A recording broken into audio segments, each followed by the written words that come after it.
Donc Annelise Robin, j'ai un parcours pas linéaire, on va dire, mais c'est assez classique, je pense, pour un grand nombre de dirigeants, de personnes de manière générale. J'étais partie pour faire des études plutôt longues et puis voilà, la crise de l'adolescence, on va le dire comme ça, m'a rattrapée. Donc j'ai commencé à travailler plus tôt et puis j'ai eu la chance d'être dans une entreprise qui m'a donné les moyens de me développer, de progresser rapidement. Ce que je fais aujourd'hui n'a pas de lien avec ma formation initiale. J'ai plusieurs activités professionnelles. Donc je suis dirigeante salariée d'un groupement d'employeurs qui est un outil au service des entreprises pour faire du temps partagé. Et puis j'ai une activité individuelle ou en micro où je travaille dans le sport avec des sportifs de haut niveau et des coachs, des entraîneurs.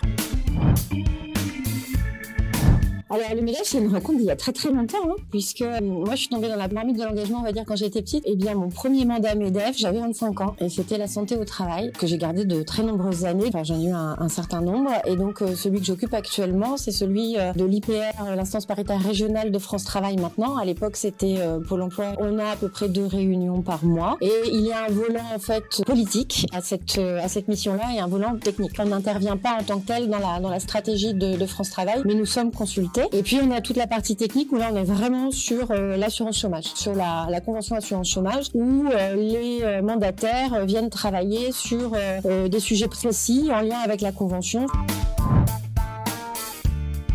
Cet engagement, il est important parce que je suis convaincue que si on n'a plus personne pour s'engager, eh bien, il y aura plus de paritarisme. On a besoin, entreprises et salariés, de pouvoir exprimer nos avis, de pouvoir participer pleinement à ce qui se passe concrètement. Donc oui, c'est important, c'est vraiment important. Je le prends comme une véritable mission citoyenne.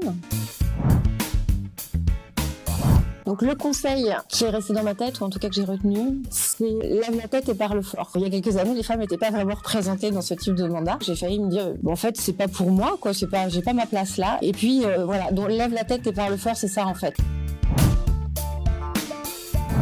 Le travail, mais pas que. Alors le travail parce que déjà j'aime travailler, donc oui, j'ai au fil des années fait en sorte d'avoir un travail qui m'épanouisse, dans lequel je me plais. J'ai quand même réfléchi, il y a aussi autre chose qui m'anime et qui, alors je sais pas si on peut parler de passion, mais c'est apprendre. Et c'est la raison pour laquelle tous les ans je me réinscris à une formation et je repars. J'adore apprendre. Je pense que j'apprendrai toute ma vie.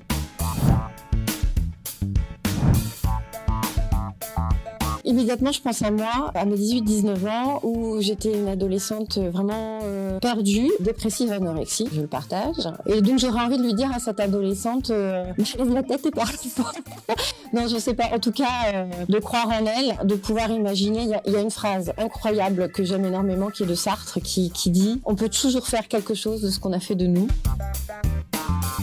Un sens à ma vie de Frankl qui porte vraiment tout ce qui m'anime, c'est la question du sens et qui fait partie entière de ma pratique professionnelle. Alors moi j'écoute du métal, donc un classique évidemment Nothing Else Matters de Metallica. Moi j'aime bien le petit Foch.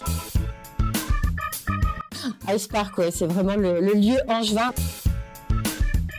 Vous m'auriez dit boire, je vous aurais pas répondu tout de suite, mais alors manger un bon verre de vin.